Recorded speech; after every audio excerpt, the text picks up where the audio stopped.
Merry Christmas and welcome to the Punk Popcast. This week we're going to talk about punk Christmas songs.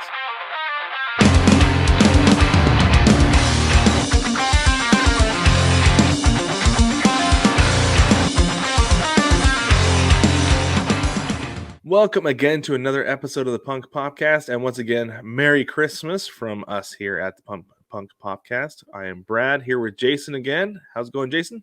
Ho, ho, ho. How are you? Ho, ho, ho. Ho, ho.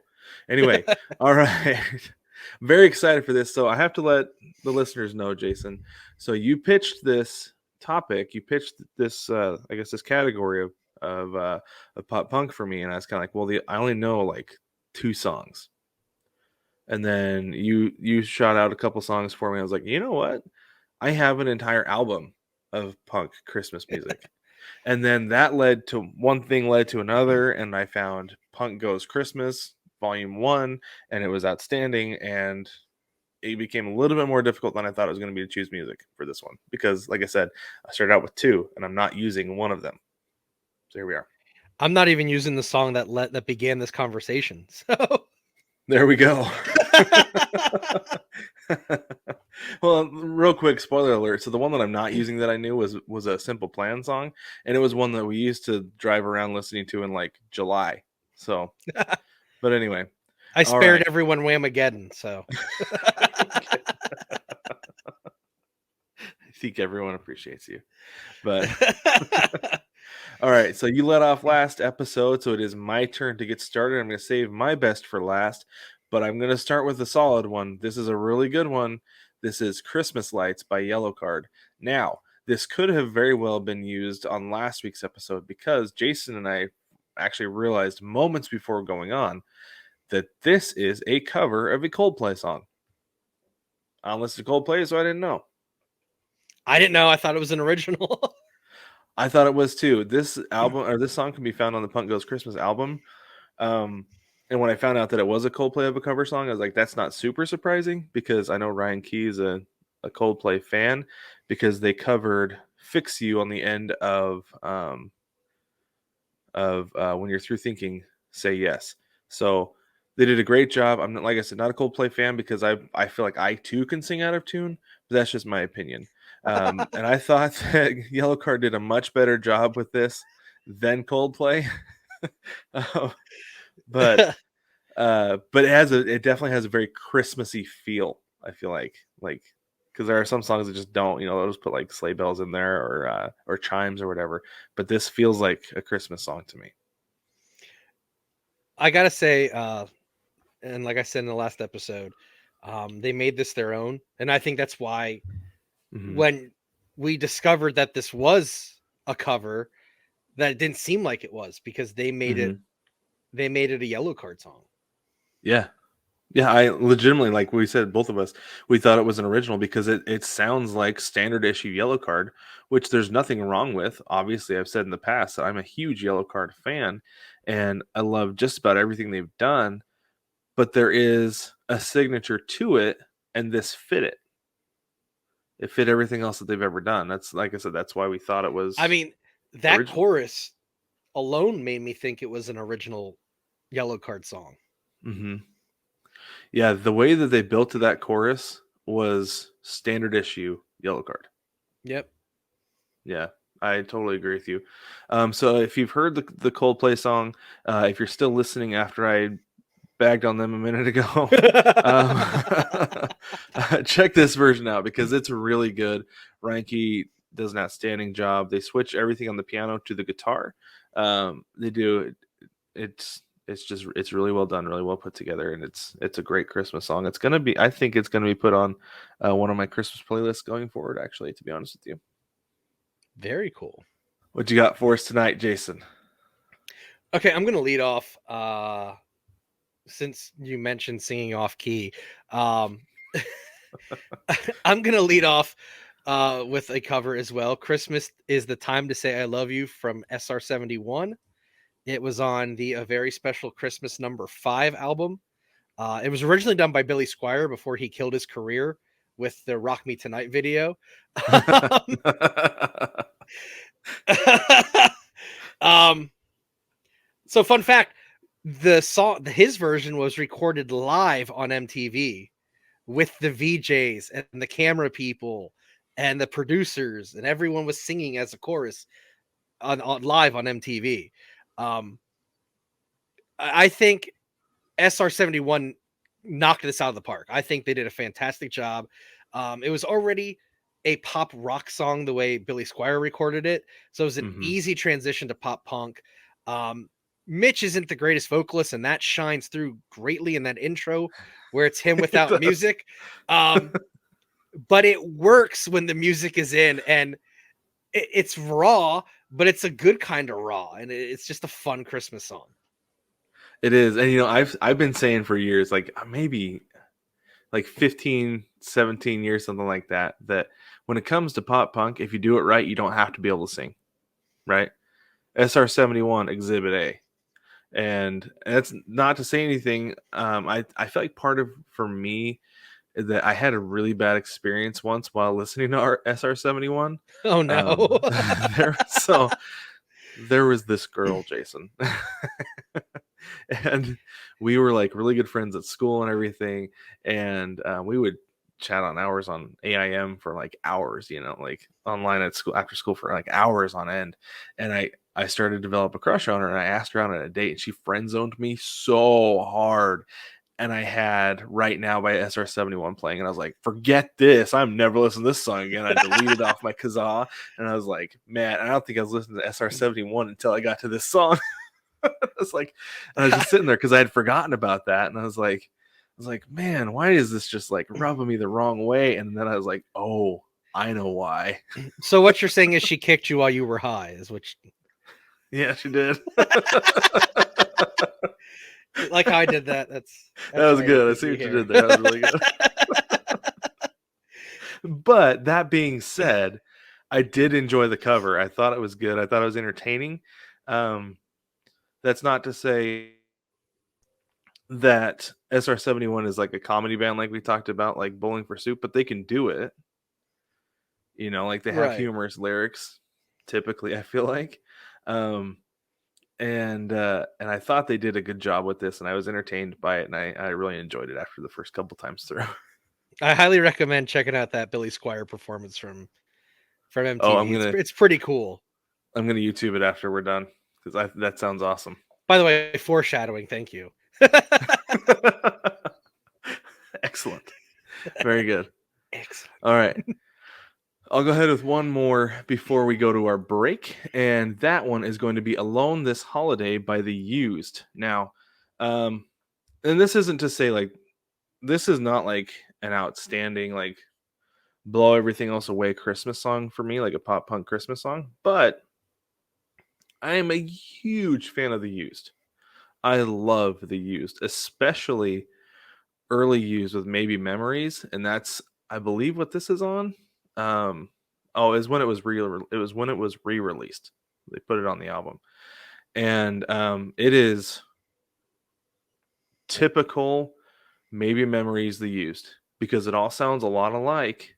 And I pushed play on this, and I was like, and they have like the chimes come in at the beginning like you would with like most Christmas songs.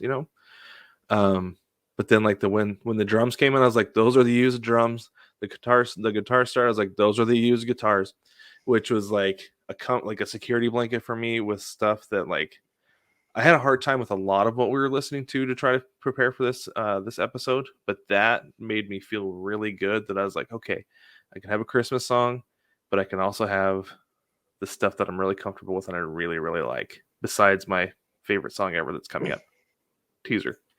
Um, but no, it's a good used song, is what it is, that happens to be about Christmas. And Kelly Osbourne. And Kelly Osbourne. Another one Right. of those quote unquote my type of girls, as we've talked about earlier off the air. um, no, this is a really good song. I love the lyrics. I like that because we both have some covers, or you have a cover, I have two.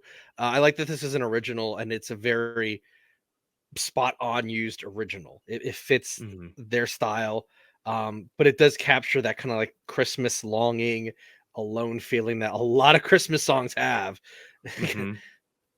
Maybe not a great thing for Christmas, but yeah, there's a lot of sad Christmas songs out there. There are a whole lot of them. Like, and most of the popular Christmas songs, like "I'll Be Home for Christmas" is a really sad one. There are a ton of them out there, and this takes them all up and wraps it up into one ball, and it's like this is what these people are really singing about. Like it might sound positive, it might sound happy and fun, but this is really what it's about, and this is the tone that they should be presenting. Absolutely. So, again, that is Alone This Holiday. You can find it on the re-release of Maybe Memories, and I believe it's also on Punk Goes Christmas as well. But anyway, let's take a quick break. When we get back, we have 3 more tracks to talk about. The None Sports Podcast is the home of sports talk for everyone. Every other week, you can catch David and Jason as they talk about all things sports, from current events to classic moments and everything in between. You can find the None Sports Podcast on Anchor.fm, Spotify, Apple Podcasts, Stitcher, Podcast Addict, and more. Please don't forget to subscribe, rate, and review. 9+ Us presents the Baseball Together podcast with your hosts, Blackjack Brad and Kansas City Little Big Briggy Blue Eyes. Weekly episodes for the entire baseball family where we talk all baseball all the time. Available on all your favorite podcast apps and on YouTube. Come join our baseball family where we do baseball together. Welcome back to the very special Christmas episode of the Punk Popcast. Jason has two songs left. I have one, so let's go ahead and take it over to Jason. Take it away. All right, I'm going to go with Xmas from New Found Glory, which is actually off of one of your favorite New Found Glory albums. It is. It's off the self-titled album. Which I guess we got to start off by saying they just released an album the day we did start recording this. Yeah. For you, it's not that day anymore. But yeah, I have it up. I have it pulled up. It's called December's Here. It released on December the 3rd of this year, 2021. And I haven't had a chance to listen to the whole thing yet, but I will say this. There is track number 10 is It Never Snows in Florida, holiday version. It is very good. It is. It's one of my favorite New Found Glory songs, and this new version is spectacular. Yep. It's great. Put it on your Christmas playlist. As well as this New Found Glory song. Take it away, Jason. Sorry. That's okay. This is a great song. For me, the chorus is the heart and soul of the song. Some songs it's the verse. For me, this song, it's the chorus. This holiday's overrated. It turns out the way I expected. This holiday is one to forget. Another year, this time I'll regret that I spent too much time and money on you. A Christmas breakup song can go many ways. It can be like the Carpenters, where you just want to not see the world ever again. Or it can be like New Found Glory, where it's punky and fun and snotty, and it gets the point across perfectly. And I think this is a great Christmas breakup song. Yeah, no, so I listened to this song actually with my son. I was like, it's New Found Glory, it's fine, it'll be safe. But he actually caught on to the lyrics a lot faster than I thought he would. And he asked he's like, why would people not like Christmas? I was like, well, if somebody has a bad experience around Christmas time, maybe they might not like it. I was like, in fact, there was somebody I worked with who hated Christmas for a long time. I worked with her, that anytime anybody mentioned taking time off, if it was July, it's like, I'm going to need Christmas off for this. She would just roll her eyes and just grumble. I'm like, this might be why. Might have had a similar experience. Right. But no, it's a really good New Found Glory song, and it sounds like it's off that self-titled album. It sounds like really New Found Glory. It's because that's where it belongs. So it's a good New Found Glory song. It's a fun Christmas breakup song in my book. Mm-hmm. I have not looked to see if it is on December's Here, and it is not on December's Here. So nope, that's kind of sad. It'd have been cool if they did an acoustic version of that, like they did with It Never Snows in Florida. Mm-hmm. Yeah, that would have been a really cool way to do it. But I feel like the way that they did it originally was definitely geared toward Christmas with the chimes and the bells and stuff. So for me, the way it is good enough. I agree. Good Christmas song. Very good Christmas song. Solid choice. Okay. My next song, actually my final song, is actually one of my absolute favorite songs. I listen to this song all year long. I have a playlist that I call Good Acoustics, and it's on there even though it's not necessarily an acoustic. Uh, Actually, it's called Good Acoustics and Then Some, is what I call it. But anyway, Okay. enough of that. This is called Forget December by Something Corporate. Um, it is an absolutely outstanding song. Like, I love everything about it. Um, I really do like Something Corporate a lot. They're a good kind of like chill pop punk band that you can listen like kind of like on the easier listening side. But this song for me goes beyond the pure just like simplicity and catchiness and the big chorus. Like it goes beyond all that for me. When I first heard this song, like I can put you in the exact moment that I was in when I heard it. So I had just gone on an impromptu date with my girlfriend at the time. It was a Sunday night, and I had just dropped her off at her house, and I put away the CD, whatever that we were listening to, but I didn't want to get another one out, so I just turned on the radio, and it was late at night on a Sunday, so it was like the part-time DJ who dips into songs that nobody knows. Right. And she's like, this is a new one from Something Corporate called Forget December. And I was like, oh, Something Corporate, turned it up. And this song, it was Forget December. And I was just like, this is awesome. And like, it helped that I was like in a really good place, like feeling really good about myself. But like driving home in the rain, as always in the Portland area, with this song coming on, like every time I hear this song, I almost have to have rain in the background because that just was my first experience. But like I said, I was in such a good place, like mentally and emotionally at the time, that like this song just hit really positively with me and has maintained that positive feeling since then, even though it's not really a positive song. you know like the opening lines are, on Christmas morning outside it was pouring, all was hopeless in this home. Like that's not a positive song, but for me there's so much positivity attached to the song that I love it and can't get enough of it. Well, now I feel bad if I tell you the song that it reminded me of when I first Uh-oh. listened to it. Oh no. um, to me, it comes off very similar to "Brick" by the Ben Folds Five, Oh. because they're both these like really sad, very mature lyrically Christmas songs. I don't think people would hmm say that "Brick" is a Christmas song, but it takes place at Christmas. Um, if Die Hard's a Christmas movie, "Brick" is a Christmas song. That's funny you say that, because we were listening to this song in the car today and my wife was like, I don't think that's a Christmas song. I was like, it's as much of a Christmas song as Die Hard is a Christmas movie. There we That go. the plot of the plot of the Christmas party drives the plot of the movie, and the fact that this song takes place during Christmas time and that's what drives forward the song is like, this is a Christmas song as much as Die Hard is a Christmas movie.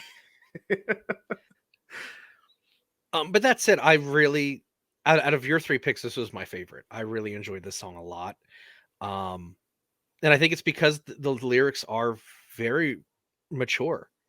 hmm And that's outside of "If You See Jordan," that's a hallmark of Something Corporate. Which "If You See Jordan" is a fantastic pop It punk is a song, maybe one of the fantastic. best ones. But no, that's that you're exactly right with that though.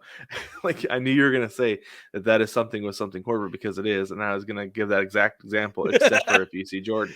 So, but yeah, they're really mature lyrics, and it's great, and musically it all comes together so perfectly and builds to, like I said, it's one of my favorite choruses. And I was maybe about a year or so into playing my guitar at this time, but just getting to the point where I could kind of pick up a song and learn how to play it. And so I was like, oh my gosh, I was like, I have to learn this song. And it's the easiest song in the world to play on the guitar. And I was so happy about it, because everything complex about Something Corporate is on the piano. So the guitar is super easy. Right. But yeah, it was something that made me really happy about this one. So anyway, and the thing that's crazy about it too is that it's not on like their regular albums. It's on like a special release, and you have to find it. You have to kind of go like a back way to find it other places, because it's not on any of their regular stuff. But that actually disappointed me for a long time. But anyway, Forget December, Something Corporate if you're looking for it. All right, Jason, go ahead with your last one here. I'm going with a cover of one of my all-time favorite Christmas songs. And it's such an anti-Christmas song. I don't know if we can consider it a Christmas song. So Bowling for Soup does a fantastic cover of Father Christmas by the Kinks.